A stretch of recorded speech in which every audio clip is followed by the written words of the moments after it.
हमारा कहना ये भी है, इनको गरीब को इंसाफ भी मिलना चाहिए, इनकी आर्थिक मदद भी हो, और ये धरती को हिला देने वाली दर्दनाक घटना है। जब हम घर में सुरक्षित नहीं, वो भी ब्रज बिहार जैसी 5 कॉलोनियां हैं, ये यहाँ लोग रह रहे हैं, गरीब बेचारा झाड़ू पोछे लगाते हैं, उसके बाद मामले को डाइवर्ट करना अधिकारियों का डूब मरने की बात है। जो यहाँ जिम्मेवार है, अब तक तो 2-4 अधिकारी सस्पेंड हो जाने चाहिए थे, मुकदमा लग जाना चाहिए था। पता नहीं कौन सा क्या नाटक चल रहा है। कबाड़ी वाले यही 50 मीटर आप आगे से लेना, ये पास में 50 मीटर की दूरी पे। हाँ। हमारे लड़के ने बताया, लड़के ने देखा था हमारे। अच्छा, वो लड़का कहाँ था और जिस वक्त घटना हुई? वो अंदर ही था, उसको सिसकी जैसा उसने देखा, भाग कर पड़ा। वो क्या साले बताया ना, किसी को जान से मार। केस की शुरुआत में ही बताने से पहले ही मैं बता दूं, हिंदू लड़की है और मुस्लिम लड़का है। अब यहाँ पे मैं हिंदू मुस्लिम क्यों करता रहता हूँ, ये आगे जा करके जस्टिफाई करूँगा, बहुत इंपॉर्टेंट है। दूसरी बात, इस केस में जैसा पुलिस ने स्टेटमेंट दिया है, मुझे पर्सनली बहुत बुरा लगा है। मतलब उन लोगों के खिलाफ पुलिस बोली है जो लोग लड़की के साथ में होकर के, जिस लड़की के साथ अन्याय हुआ है, उस लड़की के साथ में होकर के अगर प्रदर्शन किया जा रहा है तो पुलिस उन्हें रोक तो रही है, जो कि ठीक बात है, लेकिन जो स्टेटमेंट आया है ना, मुझे पर्सनली बुरा लगा है। ये सबको आगे मैं क्लियर करता रहूँगा। दरअसल बुधवार का शाम लगभग 6 बज रहे होंगे और इसी समय गाजियाबाद का ब्रिज बिहार क्षेत्र है, इसी में एक घर पड़ता है और वहीं घर में 14 साल की लड़की आराम से एक छोटे से बेबी के साथ में, जो कि 6-7 महीने का होता है, उसके साथ में लेटी होती है। उस हिंदू लड़की के घर में कोई नहीं होता है, उसकी माँ तो बचपन में ही ख़त्म हो गई है। बाकी जो गरीब परिवार है तो वो सभी लोग शाम को काम करने चले गए होते हैं। इस समय ब्रिज बिहार क्षेत्र में, इलाके में लाइट जो बिजली होती है वो कट जाती है, तो घर में वैसे भी शाम का टाइम है तो अंधेरा टाइप में हल्का हल्का है, शाम वाला मौसम है बिल्कुल। तो यहाँ पर क्या होता है, एक मुस्लिम लड़का रहता है, ठीक है ना, पड़ोस में ही कबाड़ का काम करता है और उसकी दुकान भी कबाड़ की है। अब पड़ोस से ये चल के उस लड़की के घर में घुसता है और पीछे वाले गेट से घुसता है, ठीक है, पूरा मुंह बांध के, और जैसे ही घुसता है उस हिंदू लड़की पे हमला करता है और उसके साथ मार पिटाई करने लगता है। जो स्रोत मिले हैं उसके अनुसार 3 उसके और दोस्त होते हैं जो कि कुछ समय के लिए अंदर तो घुसते हैं लेकिन फिर बाहर ही रहते हैं, गेट पर पहरा देते रहते हैं, और वो मुस्लिम लड़का अंदर है। अब एक और बच्चा होता है यहाँ पे गेट के पास में, फ्रंट वाले, यहाँ पे 8 साल का एक लड़का होता है, ठीक है। अब वो ये सब देख रहा होता है, इन लोगों को, मुस्लिम लड़का को और हिंदू लड़की के साथ में जो वो कर रहा था उसको। सबसे पहले घुसता है, मार पिटाई करता है, उसके बाल पकड़ता है और खींचता है और उसको कुछ नशा वसा सूंघाता है, लड़की को, हिंदू लड़की को, मुस्लिम लड़का है कर रहा है। उसके बाद उसे खींचता हुआ किचन में ले जाता है। उससे पहले वो देख लेता है वो 8 साल के लड़के को। अब 8 साल के लड़के को धमकी देता है कि तू कहीं जाइए मत, और तो और वो कहता है कि अगर किसी को बताया ना तो ख़त्म होगा तू, ठीक है, और परिवार भी। ऐसा धमकी देता है कि 8 साल का लड़का किसी को बताएगा नहीं अगर धमकी दे दिया जाए तो। पर वो 8 साल का लड़का क्योंकि गेट के पास होता है, वो तुरंत फ़ौरन भागता है, जिधर लोग गए होते हैं काम करने घर वाले, उधर भागता है। लेकिन ये जो हैवान घुसा था घर में, ये लड़के के बाल को पकड़ के खींचता है और ले जाता है किचन में, सूंघा दिया होता है कुछ नशा वाला चीज़, और उसके बाद उसके साथ वहीं पर ज़बरदस्ती ये सब करता है। मतलब थिंक अबाउट इट। अब कुछ लोग बोलेंगे ना, यहाँ पे मुस्लिम लड़का हिंदू लड़का मैं क्यों कर रहा हूँ, आई मीन मुस्लिम लड़का हिंदू लड़की क्यों कर रहा हूँ। थोड़ा सा ना, मैं जब रेशियो देखता हूँ इंटरनेट पे तो मैं घबरा सा जाता हूँ। यहाँ 100 करोड़ से भी ज़्यादा हिंदू रहते हैं और कुछ करोड़ मुसलमान, पर मुसलमानों का रेशियो क्राइम रेट में ज़्यादा है अपेक्षा हिंदुओं के। मैं तो कहता हूँ अगर बराबर भी हो ना फिर भी दिक्कत है, क्योंकि वो लोग कम संख्या में हो, और कम संख्या में होने के बाद इसमें ज़्यादा, ये बड़ा गलत लगता है मेरे को। तो मैं सोचता हूँ ना कि अगर मैं मुस्लिम लड़का कर रहा हूँ, और अगर आपको पर्सनली मुस्लिम हो और थोड़ा सा वैसा वाले दिमाग के हो, और अगर आपको ठेस पहुँच रही है तो सुधरो, ठीक है। बुराई इसीलिए लोगों की जाती है कि थोड़ा सा सुधर जाओ, ठीक है। तो मैं इसी के लिए करता हूँ। बाकी मेरा ये भी एक मानना होता है कि पब्लिक जो बोल रही है ना वो ही मेरे मुंह से निकले। पब्लिक भी यही बात बोल रही है, भड़की हुई है कि दूसरे समुदाय का लड़का है और ये लड़की के साथ ऐसा किया है, तो थोड़ा सा ना वो जिहाद वाला मानसिकता वाला आ गया है, ठीक है। मैं इसको भी लेकर के बोल रहा हूँ। बाकी जिसको आपत्ति हो कोई फ़र्क नहीं पड़ता, जो सच है वो सबके सामने आना चाहिए। बाकी हिंदू लड़की 14 साल की है, उसके साथ ये सब होता है। अब घर वालों को भी पता चल जाता है ये बात, ठीक है, वो दौड़े दौड़े आते हैं और यहाँ पे आने के बाद वो देखते हैं लड़की को। लड़की को देखने के बाद उनको समझ में आ जाता है कि क्या हुआ है। 8 साल का जो लड़का होता है वो भी बताता है कि दीदी के साथ में वो कबाड़ी वाला जो काम करता है वो आया, ऐसा ऐसा किया, बाल वाल खींचा, लेके गया, उसके बाद जो गंदा काम है वो किया।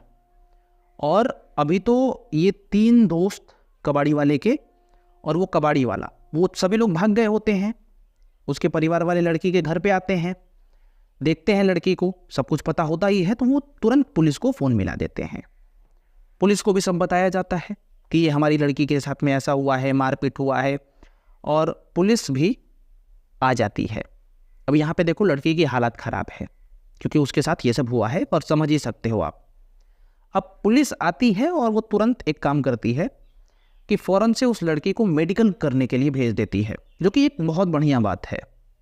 मेडिकल करने के बाद जब मेडिकल रिपोर्ट्स आती हैं, जो मेडिकल करने वाले होते हैं वो बताते हैं कि इस लड़की के साथ में सच में ऐसा हुआ है, और उसके बाद तुरंत ही नोट किया जाता है, स्टेटमेंट्स लिए जाते हैं, ठीक है, बाकायदा पुलिस के द्वारा, और पुलिस निकल जाती है खोज में, क्योंकि लड़की भी जीवित है और वो लड़का भी देखा हुआ है, तो कबाड़ी वाले को जल्दी से पकड़ लिया जाता है। लेकिन ट्विस्ट यहाँ पे होता है, देखो ये बातें सब मीडिया वालों तक पहुँचती है। मीडिया वाले आते हैं, पूछते हैं, बहुत सारी जानकारी लेते हैं और लोगों तक पहुंच जाती है। आस पड़ोस के लोग वहाँ पे जुट जाते हैं, दूर से भी लोग आके जुट जाते हैं, कई दल आके जुट जाते हैं, और वो अचानक से हमला कर देते हैं जो लड़का होता है उसकी दुकान पर। अब उस लड़के का मैंने नाम नहीं बताया। पुलिस उस लड़के को पकड़ती है, उसका नाम फैजान है।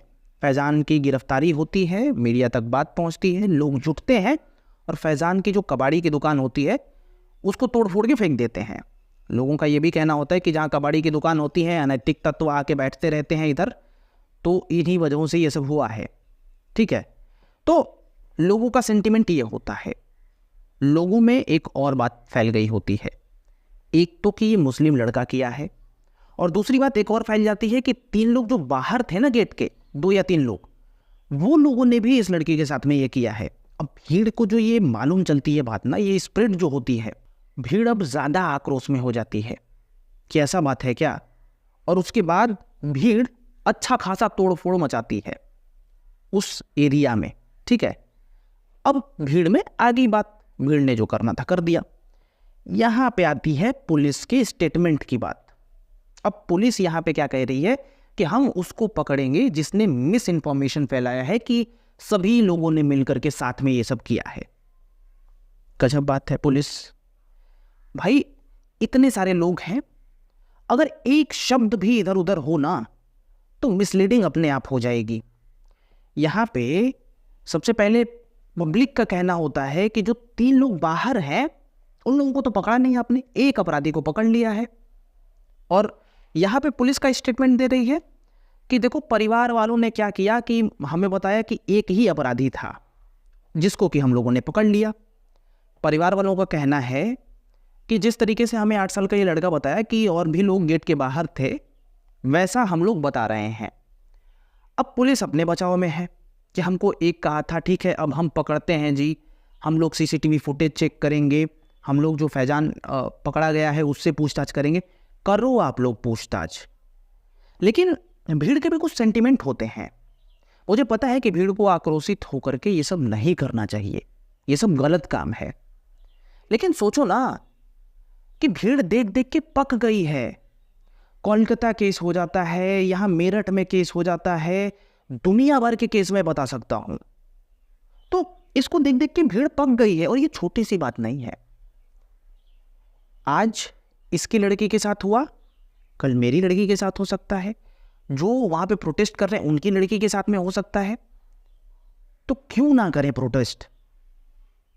और लोग पूछ रहे हैं सवाल पुलिस से कि अच्छा एक बात बताओ, 3 लोगों को कब पकड़ोगे जो बाहर गेट पर थे? पुलिस अभी नहीं पकड़ पाई है, हो सकता है कि मैं वीडियो बना रहा हूँ तब तक पकड़ लिया होगा, लेकिन पुलिस को पकड़ना चाहिए था। और मतलब सोचना भी चाहिए ना पुलिस को। एक बात बताओ, 8 साल के लड़के के स्टेटमेंट के आधार पे 1 लोगों को पकड़ लिया गया, क्या पुलिस को यहाँ पे हाथ धर के बैठा रहना चाहिए कि उसे सीसीटीवी फुटेज निकालना चाहिए? 8 साल के लड़के पे भरोसा करना चाहिए क्या कि कौन है कौन नहीं? अरे और भी तो छानबीन करना चाहिए कि एक को बैठ के सो जाना चाहिए, फिर एक को पकड़ के सो जाना चाहिए। हालांकि पुलिस सोई नहीं होगी या फिर कुछ भी, लेकिन मेरे को तो यही लग रहा है कि भाई यहाँ पे नहीं पकड़ा, ये ज़्यादा पुलिस पर गुस्से थे लोग। और जो कबाड़ी वाला दुकान है वो चाहते हैं लोग कि इसको उखाड़ के फेंक दिया जाए। फिलहाल वो फैज़ान गिरफ्तार हो चुका है और यहाँ पे पुलिस जुटी है कि वो लोगों को भी गिरफ्तार कर ले। बहुत अजीब सा मुझे लगता है जब ये सब कांड होते हैं, क्योंकि अब मैं क्या बताऊँ आप लोगों को, अपने मन का हाल बहुत बुरा लगता है। खैर डिटेल में तो मैंने बता दिया जो अब तक पता चला है। बाकी आप जुड़े रहिए हमारे साथ। राम राम, मिलते हैं किसी अन्य वीडियो में। सब्सक्राइब ज़रूर कर लीजिए।